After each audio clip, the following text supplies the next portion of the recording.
Malo. Il était une fois, il y a bien longtemps de cela, un petit garçon prénommé Malo qui vivait seul avec sa maman Claire. Ils habitaient dans un tout petit village en Bretagne. Sa maman était atteinte d'une maladie rare et incurable, c'est-à-dire une maladie dont on ne guérit pas. Malo n'avait jamais connu son père. Celui-ci les avait quittés dès sa naissance et avait dû probablement refaire sa vie dans un autre pays. Sa maman était tout ce qu'il possédait. Malgré son handicap, elle travaillait dans une usine où elle fabriquait des pièces pour les automobiles. Elle partait très tôt le matin, le soleil venait à peine de se lever. Comme elle ne pouvait pas s'offrir une automobile, elle prenait d'abord un premier bus, puis un deuxième, mais ce n'était pas fini. Il lui fallait parcourir encore 3 bons kilomètres avant d'arriver à son travail. Le plus dur, c'était l'hiver. Elle arrivait complètement gelée, le froid lui glaçait les os durant la marche. Elle ne se plaignait jamais, car elle savait qu'elle avait la chance d'avoir un emploi pour subvenir aux besoins de son fils. Avant de partir, Claire avait mis le réveil à sonner afin que Malo puisse se réveiller pour se rendre à l'école.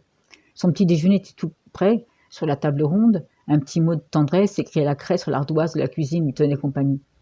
Claire rentrait tard le soir, surtout les jours où elle s'était portée volontaire pour faire des heures supplémentaires lorsqu'il y avait un surplus de travail dû à de plus fortes commandes. C'était difficile pour elle avec sa maladie, mais cela lui permettait de régler toutes les factures en retard et surtout d'acheter un paquet de friandises à son Malo. La vie s'écoulait avec des hauts et des bas dans sa maladie, des espoirs, des chutes, mais elle se battait, coûte que coûte. Elle savait qu'au bout du compte, son combat était perdu d'avance, mais elle semblait l'ignorer pour Malo. Ces derniers temps, le mal avait progressé à une vitesse prodigieuse. Elle sentait la fin venir et se demandait quel allait advenir son fils si elle n'était plus de ce monde. Malo filait sur ses 13 ans. Elle ne voyait pas à qui elle pourrait le confier. L'unique solution était l'orphelinat. À chaque fois qu'elle y songeait, elle pleurait doucement. Malo voyait sa mère s'affaiblir chaque jour davantage. Il avait entendu parler d'un ermite, un moine savant qui pouvait guérir les personnes condamnées, celles qui n'ont plus aucun espoir de guérison. Il en discuta avec Claire qui ne voulait rien entendre. Mais après maintes et maintes réflexions, Claire finit par céder. Quelle solution avait-elle? Elle n'avait plus de choix. Malo, vous voulez partir au plus vite pour récupérer un breuvage, un médicament ou autre. Qu'importe du moment que sa mère guérisse, il n'avait pas peur des dangers qui pouvaient le guetter. Il n'y songeait même pas.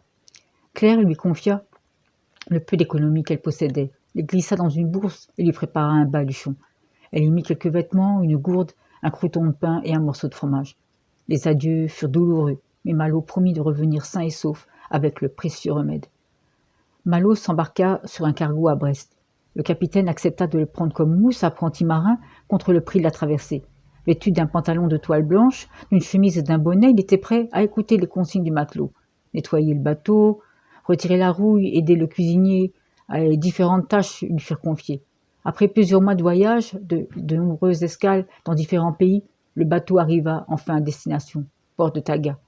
Malo remercia et fit ses adieux au capitaine et à tout l'équipage. Son baluchon sur le dos, il se retourna une dernière fois pour faire un signe de la main et partit d'un pas rapide. Le temps était précieux. Il menait une bataille sans merci contre la maladie de Claire. Il en fit du chemin. Il traversa d'immenses et d'impressionnantes savanes où se dressaient des arbres avec un tronc énorme qu'on appelle les baobabs, rencontra des rhinocéros et des éléphants, des troupeaux de buffles et de gazelles, et même aperçut très loin des léopards. Épuisé, il trouva un arbre, se percha bien haut pour pouvoir dormir. Au petit matin, il eut la surprise et la joie d'apercevoir des gazelles qui se désaltéraient près d'un point d'eau non loin de là. Les paysages changeaient, lui marchait et marchait sans répit. La pluie se mit à tomber, puis de plus en plus fort. Trempé jusqu'aux os, il trouva un refuge dans un village où le chef lui permit de faire une halte et lui donna un bol de riz. Le chef de la tribu lui indiqua le chemin le plus court. Il y était presque. Il reprit la route, puis de magnifiques lacs, passa devant des villages et s'arrêta enfin dans une petite ville où il acheta de quoi se restaurer. Ses chaussures étaient usées jusqu'à la corde. Elle prenait l'eau, mais il continua jusqu'à la nuit tombée. Il s'installa dans un coin tranquille dans une forêt, sous un arbre où il déjeuna et s'endormit. Il fut réveillé en sursaut par des cris, des insultes et des coups de bâton. Des brigands, qu'il avait vus en ville, l'avaient suivi afin de lui dérober sa bourse. Inutile de résister. 4 contre 1, il ne faisait pas le poids. Après leur départ, au bord des larmes, il poursuivit à travers les sentiers pour atteindre le but sans désirer. La montagne la plus haute d'Afrique, le Kilimandjaro, là où se trouvait le moine. Il ne devait pas être loin. Il entrevoyait les volcans dont le commerçant lui avait parlé. La pluie se remit à tomber de plus belle. C'était la grande saison des pluies. Il grelottait. et pensait que l'argent si durement gagné par sa mère était dorénavant dans les mains de ces brigands. Devant lui se dressait le Kilimandjaro. Il grimpa durant 5 jours. L'ascension était périlleuse et extrêmement difficile. Il fallait se concentrer, avancer pas à pas. Aucune erreur n'était permise. À bout de force, gelé, il arriva enfin au sommet et s'écroula. Sa vue se troubla et il s'évanouit. C'est l'ermite qui le trouva dans la neige et lui porta secours. Il le transporta dans son refuge, une petite cabane accueillante où de grosses bûches de bois flambaient dans la cheminée. Des éprouvettes, des tubes, des flacons remplaçaient les livres dans la bibliothèque. Une fumée jaunâtre s'échappait d'une éprouvette posée sur un coin de table. Le moine le déposa sur un fauteuil, le couvra d'un duvet bien moelleux, lui apporta une bonne soupe chaude afin de le réchauffer. Après avoir repris ses esprits, Malo raconta ses aventures au moine et lui expliqua la raison de sa visite.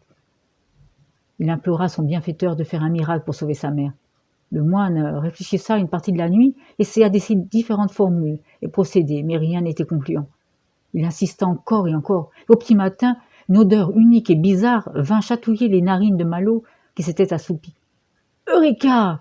J'ai trouvé !» cria l'hermine. « Tu vas pouvoir repartir avec ton précieux trésor. Ta vie va basculer agréablement et tu vas vivre heureux avec ta maman. » Fou de joie et de reconnaissance, Malo sauta dans les bras de son sauveur.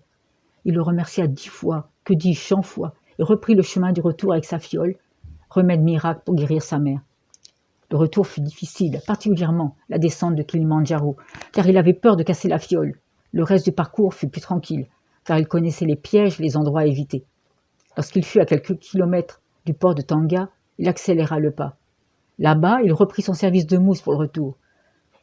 Plus le même capitaine et son équipage, mais qu'importait, il pouvait manger et dormir sans danger. La terre en vue, c'est Brest !» À la vitesse où Malo est sorti du bateau, on aurait dit qu'il y avait feu à bord. Il courut. La sueur lui tombait dessus à grosses gouttes, mais il était ivre de joie et d'espérance. Inutile de vous dire que les retrouvailles furent douces, fortes, secouées de larmes, de rires, d'embrassades. Claire prit la fiole délicatement entre ses doigts et regarda fièrement son fils devenu homme, qui avait bravé tant de dangers pour elle. Elle lui sourit. Ses yeux remplis de larmes, pleines d'amour et de gratitude, elle vida la fiole d'un trait. Quelques jours après, Claire était guérie à jamais. Le combat qu'elle livrait contre sa maladie, elle l'avait désormais gagné grâce à Malo. Et voilà la fin de cette histoire. Ah, j'allais oublier. Claire et Malo ont fait un voyage ensemble. Ils sont retournés voir le moine et lui ont rapporté un sac rempli d'épices. Des épices, et pourquoi faire, me direz-vous? Tout simplement, le moine s'en servait pour ses remèdes. Il en rajoutait dans ses préparations pour enlever le goût amer et désagréable de ses potions.